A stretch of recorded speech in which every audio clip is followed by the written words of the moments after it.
Halo teman-teman, Assalamualaikum warahmatullahi wabarakatuh. Di sini saya bersama dua rekan saya akan menyampaikan materi mengenai to measure approach to decision usefulness. Alasan atas adanya tambahan terhadap pengukuran. Di sini saya bersama dengan dua rekan saya. Yang pertama ada Cantik Wasladiksi dan yang kedua ada Nadila Dewi Purnamasari. Di sini nanti kita akan membahas 8 pokok bahasan. Yang pertama ada konsep perspektif pengukuran, yang kedua ada alasan perspektif pengukuran, yang ketiga ada Olson-Quinn surplus theory, yang keempat ada teori prospek, yang kelima ada beta, yang keenam ada anomali pasar modal efisien, yang ketujuh ada auditors legal liability, dan yang kedelapan ada asymmetry of investor losses. Saja kita ke pembahasan pertama, yaitu konsep perspektif pengukuran. Perspektif pengukuran atau measurement perspektif terhadap pelaporan keuangan adalah pendekatan yang menuntut akuntan untuk melaksanakan tanggung jawab memasukkan nilai wajar terhadap laporan keuangan pokok dengan reliabilitas yang masih rasional. Tujuannya adalah untuk meningkatkan relevansi laporan keuangan, tetapi jangan meninggalkan reliabilitasnya dalam rangka membantu investor mengambil keputusan. Measurement perspektif dapat meningkatkan earning quality dengan semakin relevannya informasi akuntansi. Measurement perspektif juga dibatasi oleh reliabilitas. Metode fair value yang dapat dimasukkan dalam laporan keuangan pokok adalah metode yang tidak mengakibatkan menurunnya reliabilitas laporan keuangan tersebut. Measurement perspektif berusaha untuk meningkatkan relevansi informasi akuntansi. Sesuai dengan SFAC 2 menyatakan bahwa ada dua kualitas informasi pokok, yaitu relevansi dan reliabilitas yang harus dijaga keseimbangannya. Apabila hanya memperhatikan relevansi, maka reliabilitas akan berkurang dan menyebabkan laporan keuangan tidak bisa diaudit. Akuntan publik yang merupakan ujung tombak profesi akuntansi tidak lagi bisa berjalan karena laporan keuangan tidak diaudit. Measurement perspektif bukan untuk mengganti historical cost. Apabila suatu measurement tidak reliable, maka tetap menggunakan historical cost. Tidak mudah menggunakan fair value tanpa mengurangi reliabilitasnya. Batasannya adalah kita menggunakan fair value untuk meningkatkan relevansi selama reliabilitas tidak terganggu. Pembahasan yang kedua ada alasan perspektif pengukuran. Historical cost digunakan sebagai basis akuntansi yang mengandalkan pengungkapan penuh untuk meningkatkan manfaat informasi akuntansi bagi investor. Leif pada tahun 1989 menemukan bahwa respon pasar terhadap berita baik atau berita buruk tentang earnings sangat kecil. Variabilitas keuntungan abnormal dalam narrow window hanya 2% sampai 5% yang dijelaskan oleh informasi earnings. Sisanya diakibatkan oleh faktor lain seperti perubahan earnings. Menurut Leif, rendahnya respon pasar terhadap earnings disebabkan oleh earnings quality yang rendah. Collins, Kotari, Schenker, dan Sloan 1994 menyatakan bahwa rendahnya reaksi pasar terhadap informasi laba disebabkan oleh keterlambatan historical cost, yaitu historical cost menunggu terlalu lama untuk mengakui suatu kejadian yang relevan. Hal ini menuntut perlunya perbaikan earnings quality dengan pengenalan perspektif pengukuran terhadap laporan keuangan. Dari sisi lain, teori modal efisien, pasar modal mungkin tidak efisien seperti dalam teori efisiensi pasar modal. Dari sisi praktis, dengan meningkatnya tuntutan terhadap tanggung jawab hukum, auditor dituntut untuk menggunakan nilai wajar dalam laporan keuangan. Salah satu cara bagi akuntan untuk memproteksi diri dari tuntutan hukum adalah dengan mengadopsi perspektif pengukuran menggunakan nilai wajar dalam laporan keuangan. Yang ketiga ada Olson-Quinn surplus theory. Olson-Quinn surplus theory menunjukkan bahwa nilai pasar dari perusahaan dapat diekspresikan dalam variabel laporan laba rugi dan neraca. Teori ini menunjukkan bahwa nilai perusahaan yang bergantung pada variabel akuntansi yang fundamental konsisten dengan perspektif pengukuran. Model Feldham dan Olson 1995 digunakan untuk mengestimasi nilai dari saham perusahaan dibandingkan dengan nilai pasar aktual. Untuk mengindikasi kemungkinan terjadinya penilaian yang terlalu tinggi atau rendah dari pasar, maka Quinn surplus theory menekankan pada kegunaan dan informasi laporan keuangan saat ini untuk memprediksi earnings di masa depan. Untuk selanjutnya akan dilanjutkan oleh rekan saya. Selanjutnya, teori prospek merupakan teori yang menjelaskan bagaimana seorang mengambil keputusan dalam kondisi tidak pasti. Substansi teori prospek adalah proses pembuatan keputusan individual yang berlawanan dengan pembentukan harga yang biasa terjadi di ilmu ekonomi. Aksioma-aksioma dalam teori prospek meliputi referensi poin. Orang menentukan laba atau rugi berdasarkan referensi poin, bukan nilai absolut laba atau rugi tersebut. Utilitas adalah fungsi dari laba atau rugi relatif terhadap benchmark reference point. Selanjutnya, orang menentukan laba atau rugi berdasarkan nilai absolut kekayaan. Utilitas adalah fungsi dari nilai kekayaan absolut, tidak ada referensi point. Baik, selanjutnya utility function. Dalam domain laba, orang menghindari resiko. Dalam domain rugi, orang melihat resiko. Fungsi utilitas adalah cekung pada domain laba dan cembung pada domain rugi. Orang diasumsikan selalu bersikap menghindari resiko. Fungsi utilitas adalah sembung baik pada domain laba maupun pada domain rugi. Selanjutnya, loss aversion merupakan tendensi orang lebih mengutamakan menghindari rugi daripada memperoleh laba. Rugi memiliki kekuatan atau power psikologis sebanyak 2 kali lipat daripada laba. Overweight terhadap rugi dan underweight terhadap laba.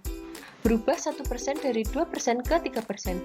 Lebih bernilai besar daripada berubah 1% dari 30% ke 31%.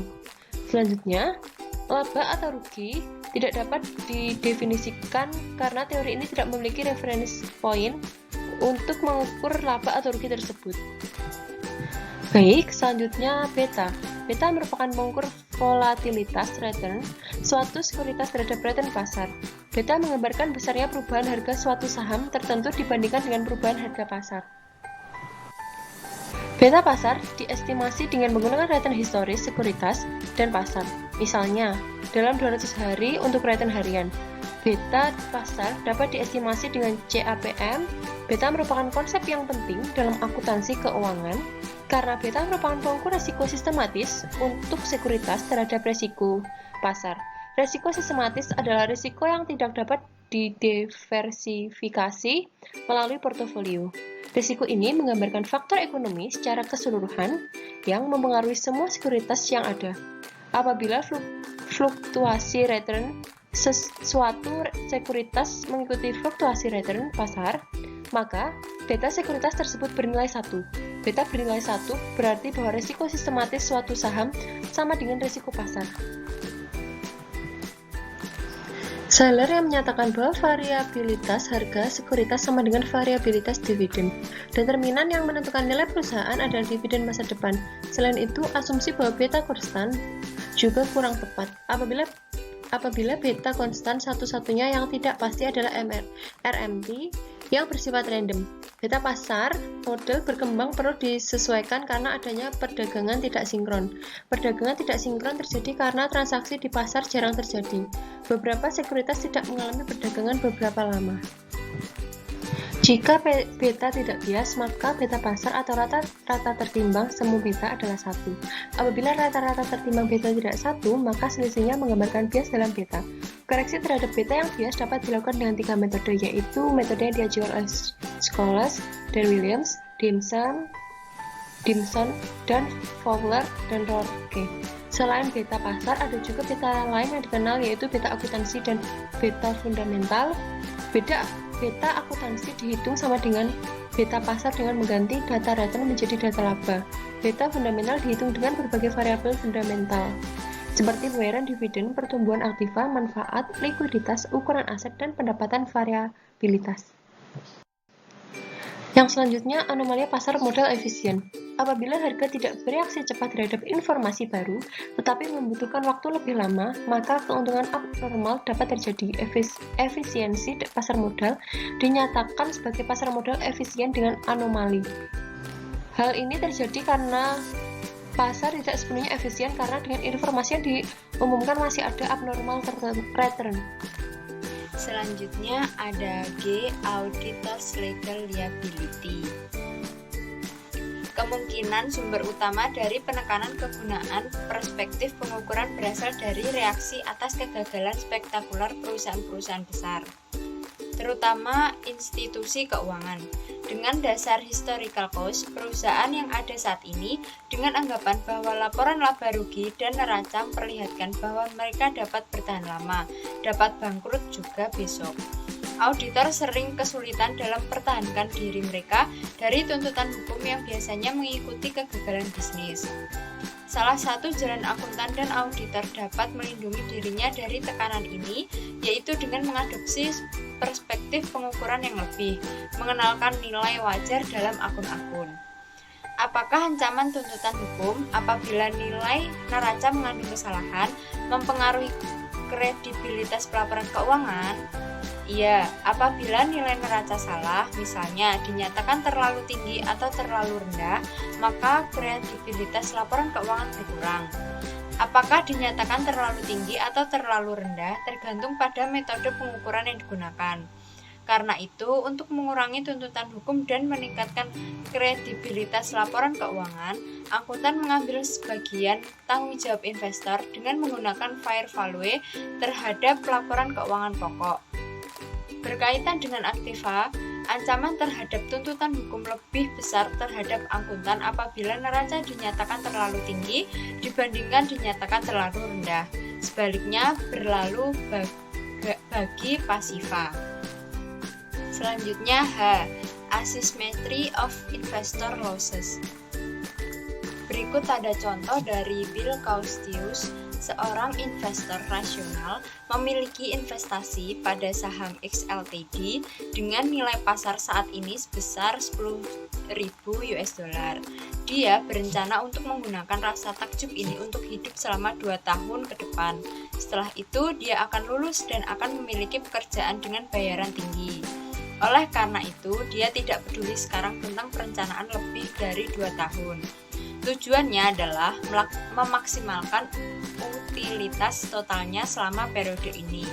Untuk kesederhanaan, kami berasumsi bahwa XLTD tidak membayar dividen selama 2 tahun ini.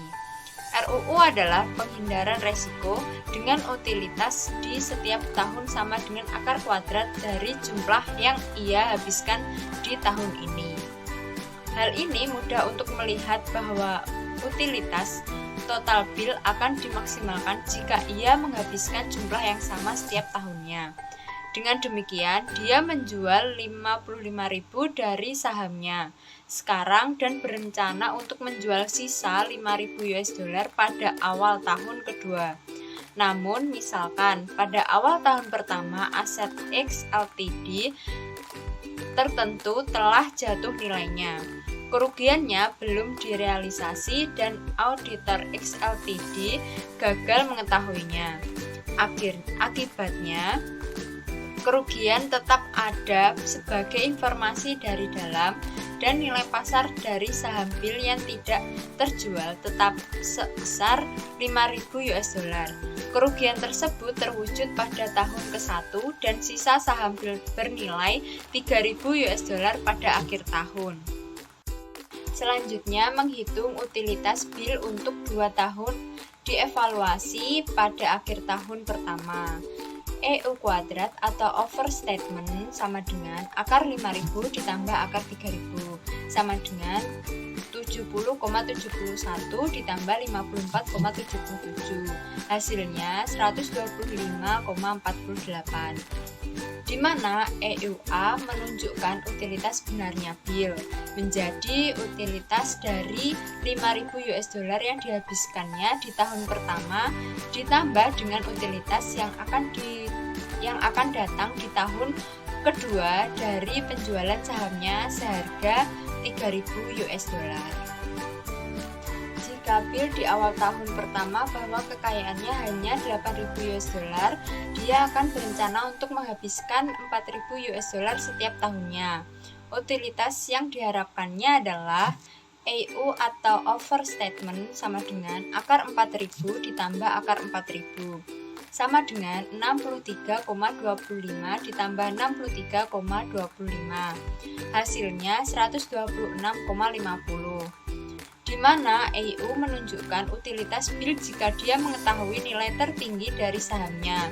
Dengan demikian, Bill kehilangan utilitas sebesar 126,50 dikurangi 125,48. Hasilnya 1,2 sebagai akibat dari pelepasan kekayaan senilai 2.000 US dollar. Sekarang anggap saja bahwa aset X Ltd telah meningkat nilainya sebesar 2.000 US dollar pada awal tahun pertama. Sekali lagi, keuntungan yang belum direalisasi tidak diakui oleh auditor pada awal tahun pertama dan tetap sebagai informasi orang dalam. Keuntungan tersebut terrealisasi sepanjang tahun dan saham BIL bernilai sebesar 7.000 US dollar pada akhir tahun. Utilitas sebenarnya selama 2 tahun adalah EU pangkat A atau understatement akar 5.000 ditambah akar 7.000 sama dengan 70,71 ditambah 83,65. Hasilnya 154,38. Padahal jika BIL tahun kekayaannya adalah 12.000 US dollar, maka EU understatement-nya akar 6.000 ditambah akar 6.000 sama dengan 77,46 ditambah 77,46. Hasilnya 154,92.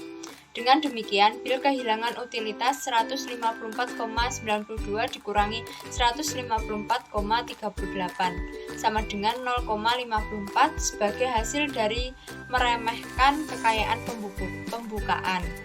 Perhatikan bahwa meskipun total konsumsi BIL akan menjadi 2.000 US dollar lebih tinggi dari perkiraan semula, dia masih menderita kehilangan utilitas karena meremehkan biaya dia kesempatan untuk secara optimal merencanakan pengeluarannya dari waktu ke waktu. Contoh ini mengilustrasikan kondisional atau ex post konservatisme kerugian ekonomi dalam nilai telah terjadi, walaupun belum direalisasikan pada awal tahun pertama. Contoh ini menyarankan alasan untuk mengenali kerugian yang belum direalisasi kehilangan investor yang lebih rendah dan lebih sedikit terpapar tuntutan hukum. Alhasil, salah satu cara agar akuntan dan auditor dapat mendukung perilaku etis, meningkatkan kegunaan bagi investor, dan melindungi diri dari tanggung jawab hukum adalah untuk memperluas konservatisme bersyarat. Perhatikan bahwa karena konservatisme bersyarat memerlukan pengukuran nilai arus, kita dapat menganggapnya sebagai versi asimetris, yaitu satu sisi pada pendekatan pengukuran. Tentu saja, contoh ini menimbulkan pertanyaan, mengapa tidak menulis aset sampai nilai saat ini juga mengakui kenaikan aset 2.000 US dollar yang belum direalisasi pada awal tahun pertama akan meningkatkan utilitas BIL sebesar 0,54, meskipun tidak sebesar peningkatan utilitas dari mengenali kerugian yang belum direalisasi sebesar 2.000 US dollar. Ini akan merupakan perbaikan lebih lanjut dalam kegunaan laporan keuangan. Jawaban yang mungkin adalah bahwa auditor mungkin perhatikan keandalan nilai saat ini.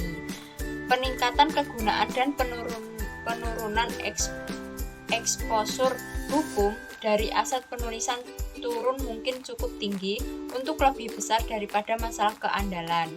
Sedangkan manfaat dari penulis aset mungkin tidak. Juga selain motivasi berorientasi investor yang digambarkan di sini, konservatisme bersyarat memiliki motivasi kontrak dan motivasi perusahaan. Menulis aset bekerja melawan motivasi ini. Asimetri kerugian utilitas ini yang didorong oleh keruntuhan fungsi utilitas investor yang menolak risiko, merupakan permintaan investor untuk konservatisme yang mendasari penjelasan litigasi dan peraturan untuk konservatisme. Cukup sekian presentasi dari kelompok kami, kurang lebihnya kami mohon maaf. Wassalamualaikum warahmatullahi wabarakatuh.